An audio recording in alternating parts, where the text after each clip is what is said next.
Hit TV ప్రేక్షకులకి నమస్కారం. ఈ రోజు మనతో పాటు ఉన్నారు శ్రీ శేషశాస్త్ర కోవిల్ శ్రీ శివ నరసింహన్ తంత్రి గురువు గారు మనతో పాటు ఉన్నారు. వారిని అడిగి అనేక విషయాలు తెలుసుకుందాం. గురుగారు నమస్కారం. నమస్కారం అండి, స్వామి శరణం. గురుగారు, ఇప్పుడున్న రోజులలో చాలా మందికి అప్పుల బాధ అంటే దాదాపు 10 ఇళ్లలో 8 మందికి అప్పుల బాధలు ఉంటాయి. సో అలాంటి వాళ్ళకి అప్పుల బాధ నుంచి బయటికి పడడానికి మీ దగ్గర ఎలాంటి రెమెడీ ఉంది ఆయన? ఓకేమా, మనకు సరే అప్పుల బాధ అనుకోదు, మనం దాన్ని అట్లా ఇబ్బంది పడకూడదు. కానీ సరే మన అవసరానికి ఏదో ఎన్నో మన జీవించడానికి ఎన్నో కార్యక్రమాలు చేస్తూ మనం ముందుకెళ్ళాలి. ఆ సమయానికి డబ్బు అందుబాటులో లేనందుకు ఉన్నవారి దగ్గర మనకి ఎంత అవసరమో అంత డబ్బు తీసుకుంటాం. సరే వాళ్ళకి తర్వాత ఇస్తూ ఉంటాము, దాని తగ్గట్టు ఏమైనా కొంచెం ఎక్కువ వేసి ఇస్తూ ఉంటాము, లేకపోతే చేయి బదులుగా మనం మార్పిడి తీసుకోవడము. ఏదో ఒక విధంగా మనము కొంచెం రూపాయి నుంచి మొదలైతే అన్ని కోట్లని అప్పు తీసుకోవచ్చు మన అవసరానికి తగ్గట్టు. తీసుకున్న తర్వాత సరే మనం ఆ డబ్బు తీసేసుకుని వేరే దగ్గర పెట్టేస్తారు. కళ్యాణానికి సంబంధించి, ఇంటికి సంబంధించి ఎన్నో రకాల సంబంధించిన అష్టబాధలలో ఏదో ఒక బాధకు సంబంధించిన మనకు అప్పు తీసుకుంటాం. సరే అప్పు తీసేసుకున్నాం, సరైన సమయంలో మనం అనుకుంటాము ఈ అప్పు రావడంలో మనం ఇంకో కార్యక్రమానికి తీసుకోవచ్చు, ఆ డబ్బు ఇవ్వచ్చు అనుకుంటాం.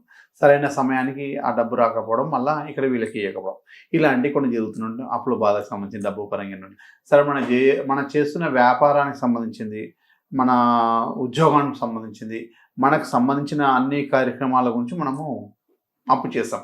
సరే ఇక్కడ చిట్టీల పరంగానో ఆ పరంగానో బ్యాంక్ లోన్స్ అవి మనం సరైన సమయానికి డబ్బు రాక అది కొంచెం పెరుగుతూ వెళ్తుంటుంది. సరే మనం దానికి సంబంధించిన అలా అప్పు ఇచ్చేటప్పుడు దానికి కొంచెం ఎక్కువ ఇవ్వమనడం, ఏదో విధంగా మనకు దానికి మిత్తి అనుకుంటారో లేకపోతే దాన్ని పర్సంటేజ్గా అనుకోని దాన్ని అంటారు. సరే దానికి సంబంధించిన పర్సంటేజ్ ఏదో ఇస్తూ వెళ్తుంటాం ప్రతి నెల. ఒక నెల వెళ్ళి జాబ్ పరంగా ప్రాబ్లమ్స్ రావడం, ఆరోగ్యపరంగా ఏదో ఇబ్బంది రావడం, మనం డబ్బు సరైన సమయం పే చేయకుండా ఉండడం వల్ల అది ఇంకో కొంచెం ఎగస్ట్రా మనీగా మారిపోతుంటుంది. ఎగస్ట్రా మనీ డబుల్ అయిపో అది కట్టని స్థితిలో ఇయ్యని స్థితిలో ఒక్కోసారి వెళ్ళిపోతుంటాం. సరే మనం చేస్తున్న ఉద్యోగానికి సంబంధించిన ఒక స్థాయి ఉంటే మనము తీసుకొచ్చిన అప్పు ఇంకో స్థాయి, దాన్ని కట్టలేని స్థితిలో ఒక్కోసారి ఉంటాం. కట్టలేని స్థితిలో ఉన్నప్పుడు దానికి సంబంధించింది మనకు అప్పు పెరిగి చాలా పెద్దగా మనకన్నా మించిన స్థాయికి వెళ్ళినప్పుడు అప్పు తీరడానికి మహా కష్టం అవుతుంది. ఆ సమయానికి మనము దేవాలయ దర్శనాలు కానీ అవి కూడా జరుగుతుంటే మనం ఎన్నో రెమెడీస్ చేస్తుంటాం అప్పు తీరడానికి కూడా.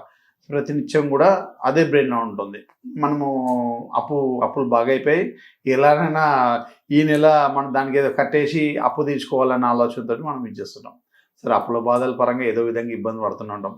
ఎదుటి వాళ్ళు అప్పిచ్చిన వాళ్ళు కూడా ఒక 4 రకాల ఫోన్స్ చేస్తున్నారు, 3-4 విధాలుగా మంచిగా మాట్లాడతారు, ఇంకో విధంగా ఇంకో రకంగా మాట్లాడతారు. వాళ్ళ ఓకే నశించినప్పుడు ఇంకా మళ్ళీ వర్డ్స్ చేంజ్ అవుతుంటాయి. సరే అదేంటంటే మనం అలా వర్డ్స్ చేంజ్ కాకుండా ఉండి అప్పు అతి శీఘ్రంగా తొందరగా తీర్చేసి మనం ప్రశాంతంగా ఉండడానికి చక్కటి రెమెడీస్ ఎన్నో ఉన్నాయి. అందులో కేరళ పద్ధతిలో ఎన్నో రెమెడీస్ ఉన్నాయి. ఒక్క ప్రాబ్లమ్స్కి వచ్చేసి 100 రెమెడీస్ ఉంటాయి. అప్పు పరంగా చాలా రెమెడీస్ ఉంటాయి, మనం చేస్తూనే ఉంటాము, ఇది చేస్తుంటాం. సరే ఎన్నో రెమెడీస్ చేస్తుంటాము. మనము స్వామివారి అనుగ్రహంతో మనకు మిరాకిల్ జరగాలి. ఏదో ఒక ప్రత్యేకమైన అమౌంట్ రావడం, లేకపోతే ఏదో ఒక ప్రత్యేకంగా బోనస్గా అమౌంట్ రావడం, ఉద్యోగంలో ప్రమోషన్స్ రావడము, ఏదో విధంగా మన ఫ్రెండ్ సర్కిల్ ఏదో వేరే విధంగా అప్పు రావడము, అంటే ఏదో డబ్బు పరంగా రావడం వస్తే అప్పు తీర్చడం, లేకపోతే మనకు సంబంధించిన ఏదైనా మనీ వేరే విధంగా ఎక్కువ డబ్బు వచ్చినప్పుడు అప్పు తీరడానికి అవకాశాలు ఉంటాయి. అలాంటి రెమెడీస్కి సంబంధించిన మనకు డబ్బు ఎక్కువ రావాలి. ఏ రెమెడీ చేసినా మనకు డబ్బు పరంగా డబ్బు వస్తేనే అప్పు తీరుతుంది, డబ్బు రాకపోతే అప్పు తీరదు. అంటే మన కష్టానికి అంటే మనం చేస్తున్న 8 అవర్స్ జాబ్కి ఇంకా కొంచెం అవర్స్ ఎక్కువ చేయడము జాబ్ పరంగా, లేకపోతే బిజినెస్ ఇంకా మంచి మిరాకిల్గా డబుల్ బిజినెస్ కావడం. అంటే ఇప్పుడు ప్రతి నెల ఇంత బిజినెస్ నడుస్తుంది, మనం ఇంత కడుతున్నాం, ఇంకా మంచి బిజినెస్ నడిస్తే తొందరగా అప్పు తీరుతుంది. అంటే మనకు అప్పు తీరడానికి కారణం ఫస్ట్ మనకు లక్ష్మీదేవి అనుగ్రహించాలి, స్వామివారు అనుగ్రహించాలి. ఆ విధంగా మనకు అప్పు తీరడానికి సరైన మార్గాలు, మనకు డబ్బు అనేది వస్తుంది. ఆ డబ్బు వచ్చినప్పుడే మనము అప్పు తీర్చే అవకాశం అనేది వస్తుంది. అలా తీరడానికి ఏంటంటే సరే డబ్బు పరంగా రావడానికి, ఏదో పరంగా రావడానికి అప్పు తీరే మార్గాలు ఉండాలి, పుణ్యఫలం ఉండాలి, డబ్బు వచ్చే మార్గం ఉండాలి. ఈ 3 విధాలుగా ఉండేటట్టుగా మనము దీపారాధన పరంగా ఒక చిన్న రెమెడీ చెప్తాను, చేయండి. ఆ దీపం వెలిగించడం వల్ల మనకు మంచి మార్గాలు వచ్చి ధనం వల్ల మనము రుణ విమోచనం అవుతుంది. అంటే రుణం అంటే అప్పు అనమాట. ఏదో రుణం తీసుకుంటే రుణమోచనం అవుతుంది. అప్పు అంటే డబ్బు పరంగా ఉండొచ్చు, రుణం పరంగా ఉండొచ్చు. ఏ రుణాల నుండి ఏ రుణం నుండి ఆ రుణం తీరిపోవడానికి కూడా మనం ఇది చేస్తారు. ఇప్పుడైతే మీరు అప్పు పరంగా మనీ పరంగా అడిగారు కాబట్టి నేను చెప్తాను. ఏదైనా మీరు రుణ విమోచనగా సంబంధించిన చిన్న రెమెడీ చెప్తాను. మనము దేవాలయంలో ఆంజనేయ స్వామి దేవాలయం కానీ, శ్రీ లక్ష్మీ నరసింహస్వామి దేవాలయంలో కానీ మనం మంగళవారం రోజు దీపారాధన చేయాలి. ఆవాల నూనె దీపం స్వామివారి ముందు కావచ్చు, గుడి ప్రాంగణంలో ఎక్కడైనా సరే కూడా స్వామివారి ముందైనా సరే, లక్ష్మీ నరసింహస్వామి ముందైనా సరే, ఆంజనేయ స్వామి దేవాలయం ముందైనా సరే, ఒక ప్రమిదలో, మట్టి ప్రమిద కావచ్చు, ఏదైనా ప్రమిదలో, ఈ ప్రమిదలలో బ్లాక్ ఉంటుంది, రెడ్ ఉంటుంది. అంటే బ్లాక్ మట్టితో చేసింది ఉంటుంది, రెడ్ మట్టితో. ఇందులో బ్లాక్ మట్టి వాడకూడదు. బ్లాక్ సంబంధించిన ఏదైతే మన రెమెడీకి బ్లాక్ మట్టి సంబంధించినది వాడద్దు. ఎర్ర మట్టితో ఉన్న ఎర్ర కంచులు కానీ ఉంటాయి కదా, అలా వాడాలి. మనం వేరేది కూడా వాడదు. ఐరన్ కానీ, స్టీల్ కానీ, తర్వాత మనకు బ్రాస్కు సంబంధించిన ఐటమ్ ఓన్లీ మట్టి దీపంకే విలువ. ఇది రెడ్ కలరే ఉండాలి. దాంట్లో మనం ఆవాల నూనె వేసి స్వామివారి దగ్గర మనస్ఫూర్తిగా దీపారాధన చేయాలి.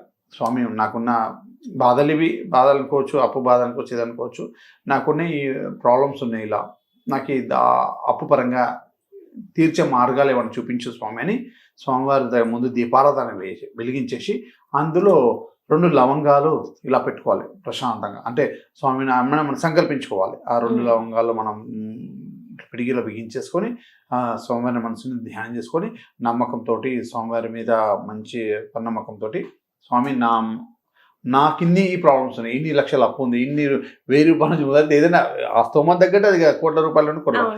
అలా మనం మంచి మనసులు అనుకుని పలానా మనిషికి నేను అప్పు పరంగా ఉన్నాడు, ఎంతమంది ఉన్నా సరే, ఎవడో 10 మంది కూడా ఒకరే ఉంటారు, 10 మెంబర్స్ 20 మెంబర్స్.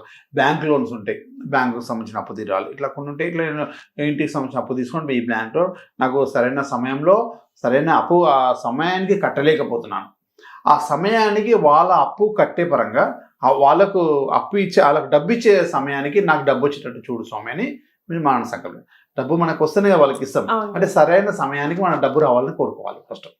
సరైన సమయానికి ఎవరికైతే ఇవ్వాలనుకుంటున్నామో సరైన సమయానికి, సరైన నాకు ఉద్యోగం పరంగానో, ఏదో పని పరంగానో, బిజినెస్ పరంగానో సరైన సమయానికి నాకు డబ్బు వస్తే వాళ్ళకి నేర్చుకుంటే స్వామి అనేసి మీరు మనస్ఫూర్తిగా మనసులో అనుకొని ఆ 2 లవంగాలు దీపారంలో వేసేసారు. దీపారాధన చేసిన తర్వాత వేయాలి. దీపారాధన వేసిన తర్వాత మనం అక్కడ కూర్చొని వీలైతే మీకు ఆంజనేయ స్వామి మంత్రం వచ్చిన పర్లే, తర్వాత శ్రీ లక్ష్మీ నరసింహస్వామి మంత్రం వచ్చిన పర్లే, లక్ష్మీ నరసింహస్వామి దేవాలయంలో వెలిస్తే లక్ష్మీ నరసింహస్వామి మంత్రం, ఆంజనేయ స్వామి దేవాలయంలో ఆంజనేయ స్వామి, ఏదో ఒకటి గురూపదేశంగా ఉన్న పర్లే.